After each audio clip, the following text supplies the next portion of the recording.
Hey, I just want to share today a little bit out of the book of Exodus regarding Moses' leadership. We actually thought we recorded this morning in our 7:14 a.m. prayer and share call, but for whatever reason, I guess the recording button didn't go. So I just thought I'd throw it back out because I know there's some key points that the Lord kind of brought up that I want to make sure that was communicated because I think it'll be helpful at this point. But we pick up Moses in chapter 18 of Exodus, where it says, Jethro, the priest of Midian, Moses' father-in-law, heard of all that God had done for Moses and for Israel, his people, that the Lord had brought Israel out of Egypt. Then Jethro, Moses' father-in-law, took Zipporah, Moses' wife, after he had sent her back, with her two sons, of whom the name of the one was Gershom, for he said, I've been a stranger in a foreign land. And the name of the other was Eleazar, for he said, the God of my father was my help and delivered me from the sword of Pharaoh. And Jethro, Moses' father-in-law, came with his sons and his wife to Moses in the wilderness,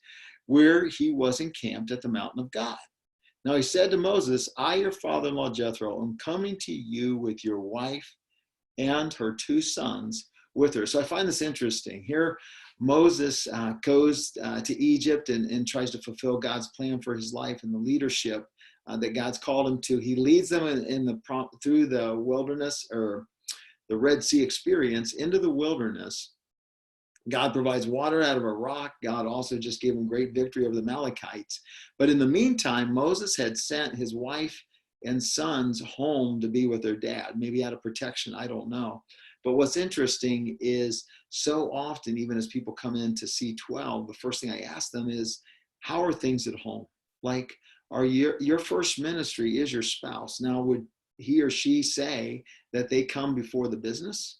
If not, that's where you need to focus. And it's interesting, Moses, even though he's been used by God in a mighty way to deliver these people, God's saying, pump the brakes, buddy. You are missing the priority of your wife and your children in your relationship. So just a challenge for you is, what would your spouse say if you ask the question, where do I rank between me and the business? Who comes first? And if they're not first, then you had to have another discussion as what that would look like.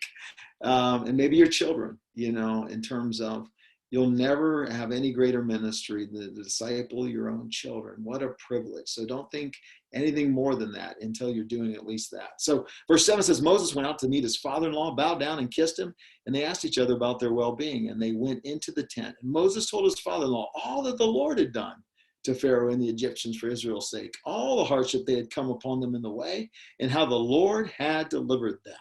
Then Jethro rejoiced for all the good which the Lord had done for Israel, whom he had delivered out of the hand of the Egyptians.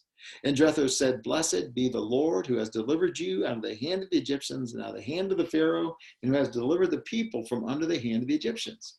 Now I know that the God is greater than all the gods, for as this very thing which they behave proudly, he was above them.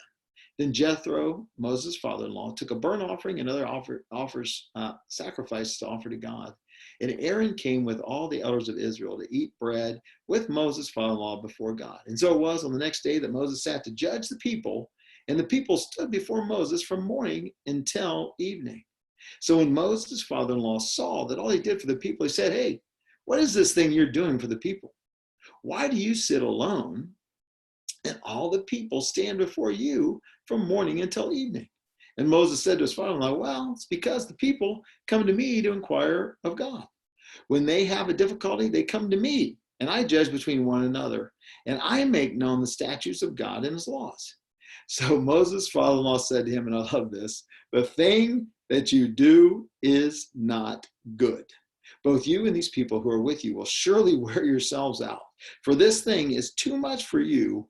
You are not able to perform it by yourself. Now, if you just read this and you think, wow, like this has hit me between the eyes, that people are lined up my door. I'm the answer person. Everybody comes to me. All this pressure. Then beware of the fact that you may be allowing people to come to your door and give you their monkey. And you got all these monkeys now in your office. There's a great book called 1 Minute Manager Meets the Monkey. That just talks about your job as a leader, or even as a manager, is not to have all the answers for the people. It's to help them, to guide them, to develop them.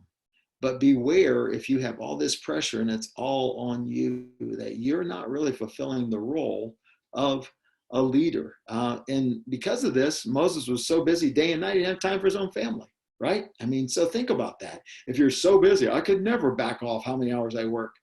Think about what you're doing. And are you developing, or are you just dumping stuff, or are you taking more on you? And so think about this. Listen now to my voice, Jethro said. I will give you counsel and God will be with you. So here we go. Here's how we reverse this trend of upward delegation, everything coming to us, which we talked about in our C12 group even this month in April. He says this: stand before God for the people so that you may bring the difficulties to God. And you shall teach them the statutes and the laws and show them the way in which they must walk in the work they must do. So 3 things. Rather than just being the answer man, everybody's bringing all the difficulties, all the challenges before me. 3 things the leader is supposed to do. First, you're to plead for the people. He said, stand before God for the people. Secondly, you got to feed them. And that's where he says you need to teach them the statutes and the laws. And the third thing you need to do is you need to lead by showing them the way in which they must walk and the work they must do. So when a leader actually pleads for the people, bringing the hard stuff to God, so we're interceding for God and bugging God more about people than more bugging people about God. Secondly, we're feeding them what God has taught us, what God has given us in his word, the biblical principles. And third, we are an example to them. Because as I think Albert Einstein said, I used to think example was the chief means of influencing another. I now know it to be the only means. If we're doing that, then it will enable us to actually hit those higher priorities and then provide for the lesser priorities, which are all the other small things that need to be dealt with. So what he said to them regarding all these things, which are still priorities, they're just lesser. He says, moreover, you shall select from all the people able men, such as fear God, men of truth, hating covetousness, and place such over them to be rulers of thousands, rulers of hundreds, rulers of 50s, and rulers of 10s. And let them judge the people at all times. Then it will be that every great matter they shall bring to you, but every small matter they themselves shall judge. So you're actually developing people to make decisions without you. So it will be easier for you, for they will bear the burden with you. If you do this thing and God so commands you, then you will be able to endure. So chances are, if you're the answer person, it's not sustainable. Especially even right now in this economy, it's not sustainable. When you have to cut staff and more is on top of you, it's not sustainable. And it says, and all this people will also go to their place in peace. And that's the goal.